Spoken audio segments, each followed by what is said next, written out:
Hello guys, welcome to my channel RPC classes. आज के इस वीडियो में हम बात करेंगे एसए 706 के ऊपर, जो है emphasis on matter paragraph and other matter paragraph in the independent auditor report. So emphasis on matter paragraph का मतलब होता है कि कुछ ऐसे बातें, कुछ ऐसे पॉइंट्स जिसको एक auditor during the course of audit highlight करता है और उसे लगता है कि ये जो सारी चीज़ें हैं वो उसको जो यूज़र्स ऑफ फिनंशियल स्टेटमेंट है उनके नज़र में लाना बहुत ही ज़रूरी है। तो उसी को डिफ़ाइन करता है ऐसे 706। ऐसे 706 फर्दर ये बात करता है कि अगर उन सारे मैटर्स को अगर हम लोग नहीं एम्फेसाइज करेंगे तो हो सकता है कि कोई लूपहोल्स रह जाए। तो ऐसे 706 डील करता है कि, और साथ ही साथ ऑडिटर को ये बोलता है कि देखिए, आप एक काम कीजिए, during the course of audit आपको ऐसा कोई भी मैटर जो आपको लगता है कि बहुत ही इम्पोर्टेंट एंड नेसेसरी है, जो कि हर एक यूज़र्स ऑफ फिनंशियल स्टेटमेंट के नज़र में आना चाहिए, तो उसको आप अपने ऑडिट रिपोर्ट में मेंशन करें एज पर तो अपने ऑडिट रिपोर्ट में उसको शामिल करें। तो चलिए बात करते हैं ऐसे 706 के बारे में। Emphasis on matter paragraph and other matter paragraph in the independent auditors report. तो स्कोप ऑफ ऐसे 706 क्या है, क्या बोलता है,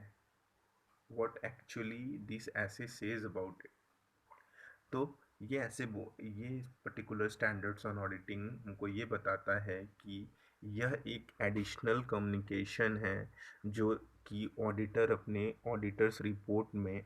दिखाता है, कंसीडर करता है, जो कि नेसेसरी है ताकि दो चीज़ें, एक, वो ड्रॉ कर पाए users attention to a matter or matters presented or disclosed in the financial statements which are of such importance that they are fundamental to users understanding of the financial statement। इसका मतलब क्या है कि वह सारा additional communication जो एक auditor during the course of audit उसको पता चलता है और वो चाहता है कि ये नेसेसरी है, तो वो अपने ऑडिटर्स रिपोर्ट में दिखाता है। नेसेसरी इसलिए है ताकि वो यूज़र्स जो फिनंशियल स्टेटमेंट्स के यूज़र्स हैं उसको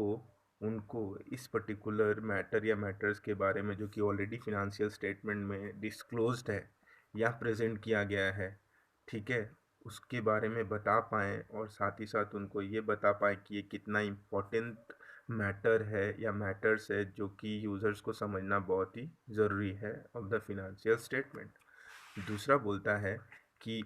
draw users attention to any other matter. ये था क्या, इसमें था कि कुछ ऐसी बातें जो ऑलरेडी प्रेजेंट हैं फिनंशियल स्टेटमेंट में दी हुई हैं या लिखी या डिस्क्लोज की गई हैं, और दूसरा बोलता है कि वह सारे मैटर्स जो ऊपर वाले पॉइंट ए के मैटर्स हैं जो कि डिस्क्लोज नहीं हैं, या वह सारे मैटर्स को भी वो क्या करेगा, बताएगा अपने ऑडिट रिपोर्ट में कि हाँ देखिए, यूज़र्स जो भी हैं फिनंशियल स्टेटमेंट के यूज़र्स हैं उनको ये बताएगा कि देखिए साहब, ये सारे और भी मैटर्स हैं जो दूसरे पैराग्राफ्स हैं जो मेरे को लगते हैं कि इम्पोर्टेंस हैं, और वो आपको एक अंडरस्टैंडिंग प्रोवाइड करेंगे रिगार्डिंग कि क्या क्या डिस्क्लोजर्स होना ज़रूरी है और क्यों ये मैटर बहुत ही इम्पोर्टेंट है। अब बात करेंगे objectives of standards on auditing SA 706 के बारे में। तो ऑब्जेक्टिव का मतलब यहाँ ये बोला गया कि ऑडिटर का ऑब्जेक्टिव क्या होगा regards to SA 706 emphasis on matter paragraph. जब ऑडिटर अपना ओपिनियन दे रहा होगा और जब अपना ओपिनियन बना रहा होगा ऑन फिनंशियल स्टेटमेंट, उसका एक ही मकसद होगा कि वो जो यूज़र्स हैं उनका अटेंशन ड्रॉ करेगा। जब ऑडिटर्स के जजमेंट के अनुसार ये बहुत ही नेसेसरी होगा कि वो एक क्लियर एडिशनल कम्युनिकेशन प्रोवाइड करे और अपने रिपोर्ट में लिखे कि ये कुछ ऐसे मैटर्स थे during the course of audit जो मुझे पता चला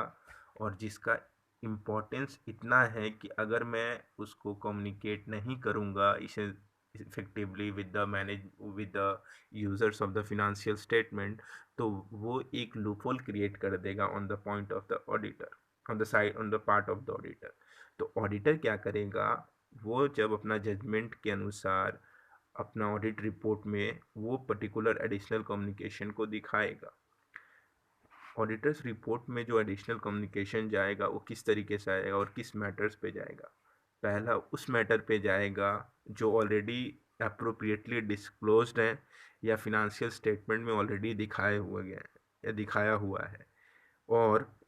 वो इतना इम्पोर्टेंट है कि उसका फंडामेंटल इफेक्ट पड़ सकता है यूजर्स अंडरस्टैंडिंग पे।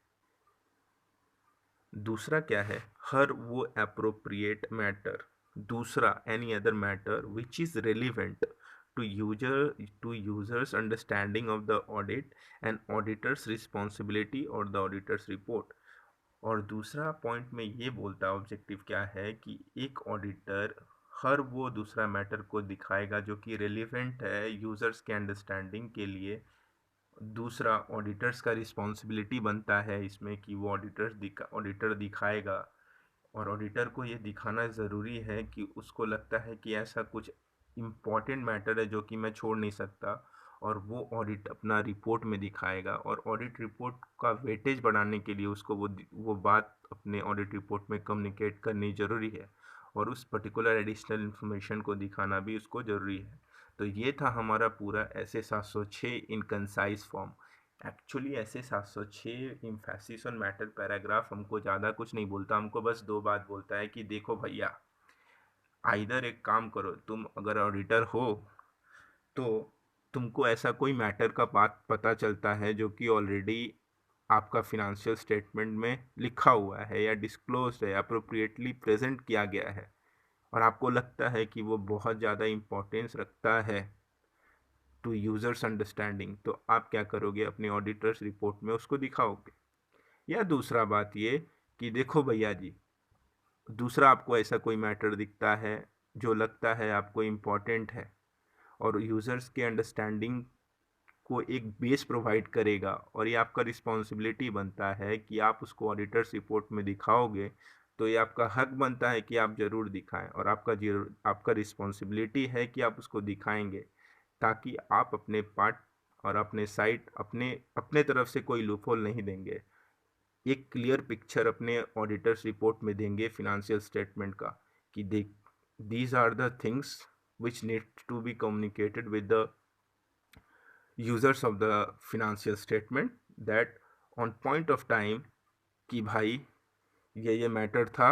जिसको मेरे को आपको बताना था और मैंने आपको बता दिया। That's it for my side. अगर आपको ये वीडियो पसंद आया हो तो कृपया करके मेरे वीडियो को लाइक करें, शेयर करें, मेरे चैनल को सब्सक्राइब करें, उस लाल वाले बेल आइकन को दबा दें, ताकि इस तरह के कोई भी वीडियो को जब भी लाऊं आप तक सबसे पहले पहुंच पाए। Thank you so much.